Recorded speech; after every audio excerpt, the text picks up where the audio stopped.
بزرگان محترم، برادران اسلام، اللہ رب العزت نے حقیقت میں تو ہم سب کو، پوری انسانیت کو اپنی عبادت کے لیے پیدا کیا۔ قرآن مجید میں اللہ رب العزت فرماتے ہیں سورۃ الطور میں، وَمَا خَلَقْتُ الْجِنَّ وَالْإِنسَ إِلَّا لِيَعْبُدُونَ، کہ ہم نے تو جن و انس کو پیدا کیا ہے مگر اپنی عبادت کے لیے، صرف اپنی عبدیت کے لیے جو ہے ہم نے پیدا کیا۔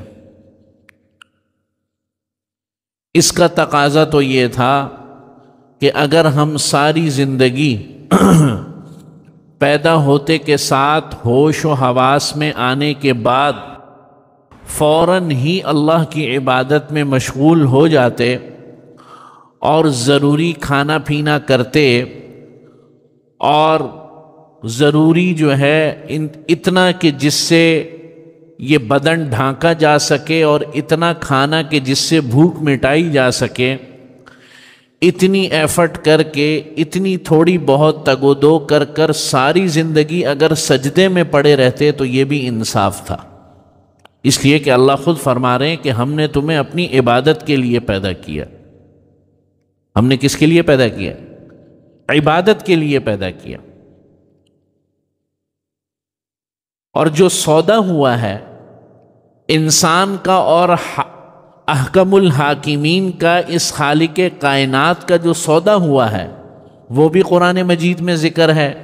اللہ فرماتے ان اللہ اشتری من المؤمنین، کہ میرا یعنی اللہ کا اور ایمان والوں کا جو سودا ہوا ہے وہ اس بات پر ہوا ہے، ان اللہ اشتری من المؤمنین انفسہم، کہ اللہ تعالی نے خرید لیا ہے مومنوں کی جانوں کو، انفسہم و اموالہم، اور ان کے اموال کو، کس کے بدلے میں؟ بِأَنَّ لَهُمُ الْجَنَّةَ، جنت کے بدلے میں ہم نے خرید لیا ہے۔ ان کی جانوں کو بھی خرید لیا ہے، ان کے مال کو بھی خرید لیا ہے۔ وسیع و عریض جنت، لا متناہی انعامات والی جنت، ایسے انعامات والی جنت کے جن انعامات کو کبھی ہم سوچ بھی نہیں سکتے، ایسے خزانوں والی جنت کے بدلے میں اللہ رب العزت نے کیا کہا کہ اپنی جان اور مال مجھے دے دو اور میں تمہیں یہ جنت دے دوں گا۔ تو اس کا بھی تقاضا یہی تھا کہ جب اتنا بڑا انعام مل رہا ہے تو ہماری زندگی کا کوئی لمحہ، اس لمحے کا 1000واں اور کروڑواں حصہ بھی اللہ کی عبادت کے بغیر نہ گزرے۔ تقاضا تو یہ تھا، لیکن اللہ رب العزت کی ذات بڑی حکیم ذات ہے، اپنے بندوں سے پیار کرنے والی ذات ہے۔ اللہ رب العزت نے فرمایا کہ ٹھیک ہے، اس سودے کے باوجود بھی ہم تمہیں تمہارا وقت دیتے ہیں، تم اپنے بچوں میں بھی مشغول ہو جاؤ، اپنے کاروبار میں بھی، جائز کاروبار میں بھی مشغول رہو، اپنی نوکریوں میں بھی مشغول رہو، اپنے ملنے جلنے میں بھی مشغول رہو، اپنے دوستوں کے پاس آنے جانے میں بھی مشغول رہو، فرائض اپنے پورے کرتے رہو، فرض عبادتوں کو ادا کرتے رہو، اس کے علاوہ تمام کے تمام جو ہے یہ کام ادا کرتے رہو۔ ہمیں اس پر کوئی اعتراض نہیں۔ اللہ رب العزت فرما رہے ہیں، اللہ کی شان رحیمی نے یہ کہا کہ جو کرنا ہے کرو، جائز حدود کے اندر رہ کر اپنی مشغولیات کو دنیا میں صرف کرو، جائز کاموں میں ہمیں کوئی اعتراض نہیں، لیکن 1 مہینہ ہمیں دے دو۔ 11 مہینے تم اپنے اس جسم کی تربیت کرو، اس جسم کو پالتے ہو، اس وجود کے لیے محنت ہے نا ساری۔ بیوی بچوں کے لیے بھی جو محنت ہے وہ بھی اپنے وجود کے لیے ہے نا، وہ بھی آپ کے وجود کا حصہ ہے۔ تو یہ 11 مہینے تم اپنے وجود کو دیتے ہو، 1 مہینہ تم ہمیں میرے وجود کے لیے دو۔ تو یہ رمضان المبارک در حقیقت اللہ رب العزت کے وجود کے لیے ایک مہینہ ہے جو اللہ رب العزت ہمیں عطا فرماتا۔ اسی لیے فرمایا یا ایھا الذین آمنوا کتب علیکم الصیام کما کتب علی الذین من قبلکم لعلکم تتقون، اے ایمان والو روزے تم پر فرض کر دیے گئے جیسے کہ تم سے پہلے والی امتوں پر اور اقوام پر فرض کیے تھے، نبیوں کی جو ہے امتوں پر فرض کیے گئے تھے۔ کس لیے؟ بھوکا رکھنے کے لیے، پیاسا رکھنے کے لیے؟ کیا اللہ کو کوئی مزہ آتا ہے ہمیں پیاسا اور بھوکا رکھنے کے لیے؟ نہیں، لعلکم تتقون، تاکہ تقوی کی پریکٹس تمہیں حاصل ہو جائے۔ یہ ایک ورکشاپ ہے 1 مہینے کی کہ جس سے تمام سال تمہاری روحانیت کو فائدہ ہونا چاہیے۔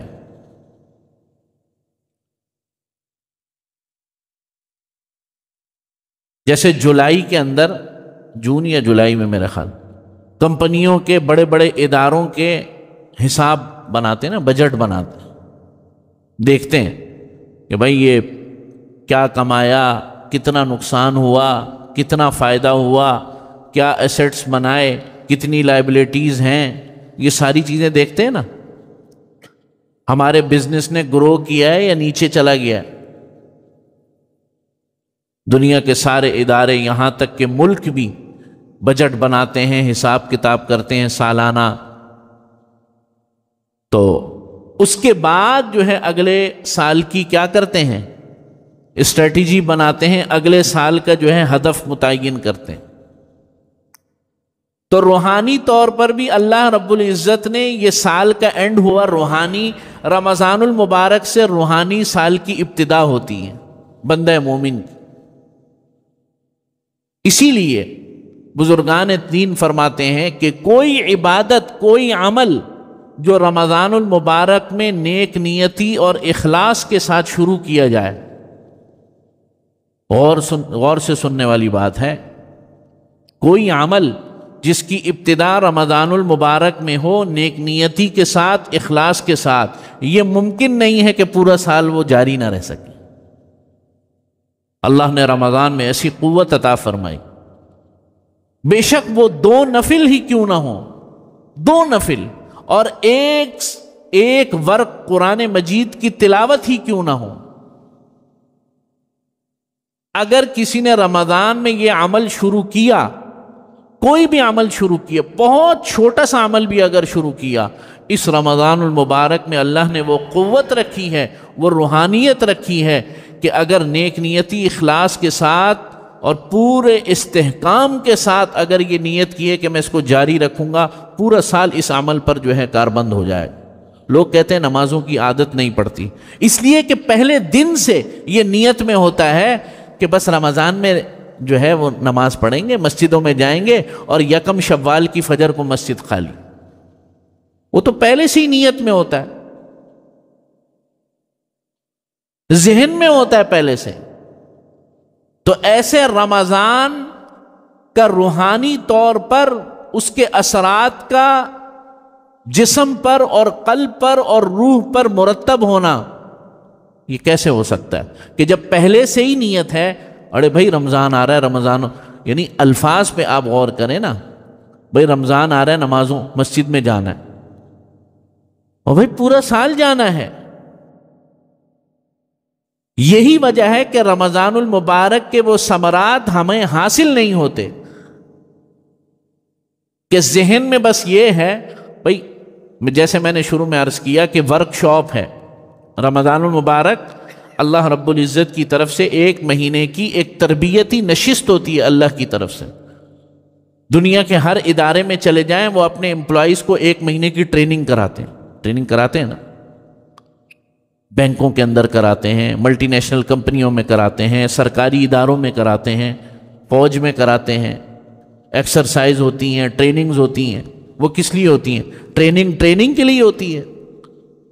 وہ تو اس لیے ہوتی ہے کہ بھائی یہ اس معاملے میں ان کو ٹرین کر رہے ہیں، اب اگلے سال ان کی ٹریننگ سے کمپنی کو فائدہ ہوگا، اپنی ٹریننگ اور ایکسرسائز کو وہ کمپنی پر لاگو کریں گے، اور ہم یہ کام جو ان کو سکھا رہے ہیں ان سے لیں گے۔ تو رمضان المبارک بھی تو ایک ٹریننگ کورس ہوتا ہے نا 1 مہینے کا، اور اگر اس میں شروع سے یہی نیت ہو کہ بس ٹریننگ ہی کرنی ہے، روزے رکھنے اور ضروری نمازوں کی پابندی کرنی ہے اور پورا سال جو ہے فارغ رہنا ہے، تو پھر وہ رمضان کے اثرات حاصل نہیں ہوتے اسی وجہ سے۔ تو بہرحال اللہ رب العزت فرما رہے ہیں کہ یہ ہم نے تمہیں مہینہ اس لیے عطا کیا، یہ روزے اس لیے رکھوا رہے ہیں تاکہ تم تقوی اختیار کر لو، اللہ سے ڈرنے کا جذبہ اپنے اندر پیدا کر لو۔ حضور نبی کریم صلی اللہ علیہ وسلم رمضان المبارک کے آنے سے پہلے ہی، جیسے میں نے 1-2 جمعے پہلے عرض کیا کہ آپ علیہ الصلاۃ والسلام رجب سے ہی رمضان کی تیاری شروع فرما دیتے۔ ایک موقع پر ارشاد فرمایا حدیث میں، اللہم سلمنا لرمضان وسلمنی لرمضان، یا اللہ رمضان کو ہمارے لیے سلامتی کا باعث بنا اور ہمیں رمضان کے لیے صحیح سالم جو ہے رمضان میں پہنچا دے، یعنی ہمارے اعضاء ٹھیک ہوں، ہاتھ پیر کام کر رہے ہوں، اتنا اہتمام، یعنی کہ جب ہم رمضان کے قریب آ ہی گئے تو اب ہمیں سلامتی کے ساتھ رمضان میں پہنچا دے اور رمضان المبارک کو سلامتی کے ساتھ ہماری زندگیوں میں لے آ۔ تو یہ اہمیت کی بات۔ تو پورا سال اس جسم کی تربیت ہو رہی ہے، اس جسم کے لیے محنت ہو رہی ہے، 1 مہینہ روح کے لیے محنت کرنی، اور اس کے لیے نبی کریم صلی اللہ علیہ وسلم نے باقاعدہ امت کو کر کے دکھایا۔ آپ علیہ الصلاۃ والسلام نے امت کو سکھلایا، تعلیمات عطا فرمائی۔ اور پھر اس مہینے کی ایک خصوصی بات کہ اس مہینے میں اللہ رب العزت نے قرآن مجید کا نزول فرمایا، اپنے عرش سے آسمان دنیا پر جو ہے قرآن مجید کا نزول رمضان المبارک میں ہو۔ ویسے تو قرآن مجید کا نزول جو ہے 23 سال کے عرصے میں ہوا، آہستہ آہستہ آہستہ آہستہ، لیکن اللہ رب العزت نے لوح محفوظ سے آسمان دنیا پر اس کا جو نزول فرمایا وہ رمضان المبارک میں نزول فرمایا۔ یہ مطلب ہے رمضان المبارک میں قرآن مجید کے نازل ہونے کا۔ تو رمضان شہر قرآن، رمضان ماہ قرآن، قرآن مجید سے ایک خصوصی تعلق ہے۔ یعنی اگر آسان الفاظ میں کہا جائے کہ رمضان المبارک قرآن مجید کے نازل ہونے کا ایک طریقے سے ہماری لینگویج کے اندر جشن کا مہینہ ہے۔ قرآن ہی قرآن ہے۔ نبی کریم صلی اللہ علیہ وسلم جو ہے وہ قیام فرما رہے ہیں، صحابہ کو قیام میں دیکھ کر خوش ہو رہے ہیں، خود تلاوت فرما رہے ہیں۔ چنانچہ ہر سال جتنا قرآن مجید نازل ہوا ہوتا، کیونکہ آخر تک نازل ہوتا رہا نبی کریم صلی اللہ علیہ وسلم کے وصال سے کچھ عرصہ پہلے تک، تو ظاہر ہے پچھلے جو سال ہوں گے پورا قرآن مجید تو نزول نہیں ہوا ہوگا، جتنا بھی نازل ہوا ہوتا نبی کریم صلی اللہ علیہ وسلم حضرت جبریل علیہ الصلاۃ والسلام کے ساتھ دور فرماتے۔ دور جانتے یعنی حضور علیہ الصلاۃ والسلام کھڑے ہو کر سناتے، حضرت جبریل سنتے۔ اسی لیے تراویح کی عبادت کہ پوری امت کو قرآن مجید پر لگایا جا رہا ہے، قرآن مجید جو ہے ان کے دلوں کے اندر پیوست کیا جا رہا ہے، سرائیت کیا جا رہا ہے۔ جو پڑھ سکتے ہیں وہ پڑھا رہے ہیں، جو بیچارے پڑھ نہیں سکتے، جو کمزور ہیں، ان کو سنایا جا رہا ہے۔ دونوں کا ثواب ہے، پڑھنے کا بھی ثواب، سننے کا بھی ثواب ہے کہ نہیں؟ یعنی قرآن مجید کی بہاریں پوری امت کے اندر اطراف و اکناف میں لگی ہوئی ہیں۔ کہیں سمجھا بھی جا رہا ہے۔ بہرحال یہ کہ قرآن مجید کا اس مہینے کے ساتھ ایک خصوصی تعلق اللہ نے قائم فرما دیا۔ اسی لیے تراویح جیسے میں نے عرض کیا، آپ علیہ الصلاۃ والسلام، لیکن نبی کریم صلی اللہ علیہ وسلم نے تراویح کی فرمائی۔ یہ درمیان میں بات آ رہی ہے، بہت سے لوگوں کے ذہنوں میں آ رہی ہوگی، میں نے کہا یہیں پہ عرض کر دوں۔ آپ علیہ الصلاۃ والسلام نے بہت سے کام اس لیے نہیں فرمائے کہ میری امت پر وہ فرض نہ ہو جائے۔ حضور نے فرمایا لولا ان اشق علی امتی لامرتهم بالسواک، کہ اگر مجھے اپنی امت پر مشقت کا ڈر یا خوف نہ ہوتا تو میں مسواک کو لازم قرار دے دیتا، فرض قرار دے دیتا امت پر۔ یہی وجہ ہے کہ تہجد کی نماز نبی کریم صلی اللہ علیہ وسلم پر فرض تھی، امت پر فرض نہیں۔ یہی وجہ ہے کہ تراویح کو نبی کریم صلی اللہ علیہ وسلم نے 3-4 دن تو خود ادا فرمایا، صحابہ میں شریک ہوئے، لیکن چوتھے دن تشریف نہیں لائے، لیکن صحابہ پڑھتے رہے۔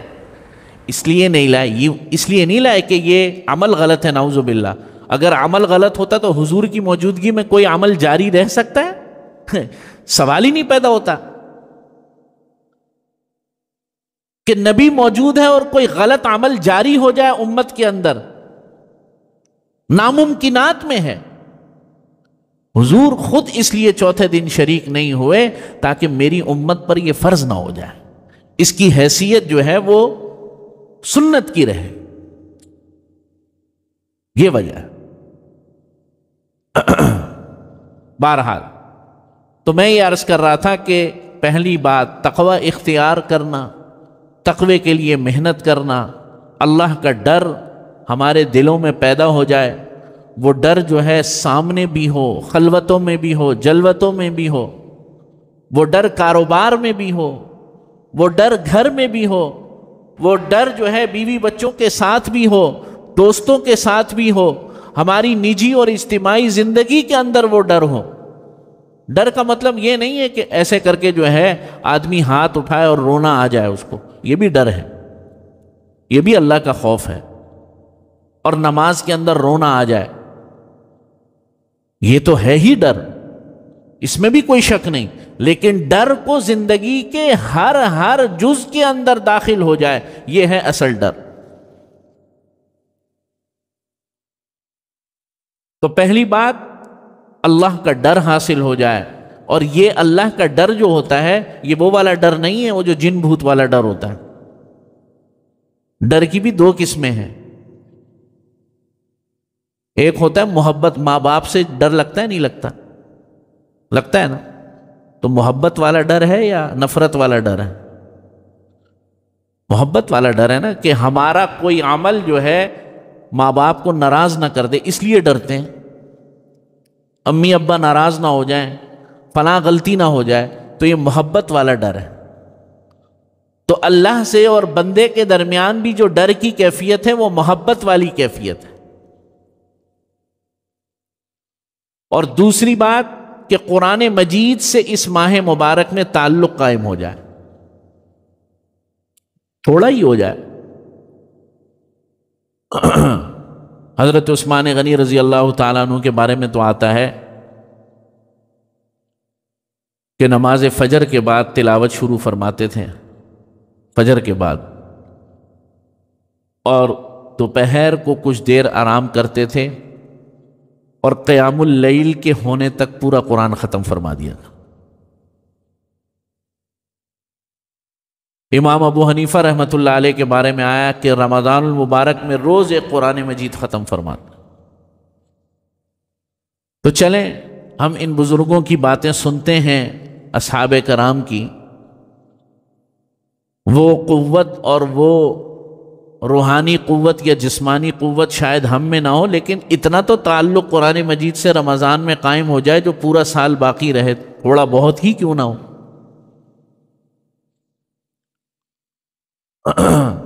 اور تیسری بات، پہلی بات تقوی اختیار کرنے کے لیے، دوسرا اللہ تعالیٰ مہینے کو لائے ہیں قرآن مجید سے امت کا تعلق قائم ہونے کے لیے، اور تیسری بات امت کے اندر جذبہ ایثار و ہمدردی پیدا کرنے کے لیے بھوکا رکھایا جا رہا ہے۔ اس بھوک کی کیفیت کو سمجھنا، یہ بھوک ہوتی کیا ہے، یہ پیاس ہوتی کیا ہے، یہ کس بلا کا نام ہے؟ کان رسول اللہ صلی اللہ علیہ وسلم اجود الناس، صحابہ فرماتے ہیں نبی کریم صلی اللہ علیہ وسلم لوگوں میں سب سے زیادہ سخی تھے۔ کیا تھے؟ سب سے زیادہ سخی۔ آپ صلی اللہ علیہ وسلم کے سخاوت کے واقعات احادیث میں جو آئے ہیں، آدمی سنتا ہے تو حیران ہو جاتا ہے، پڑھتا ہے تو حیران ہو جاتا ہے۔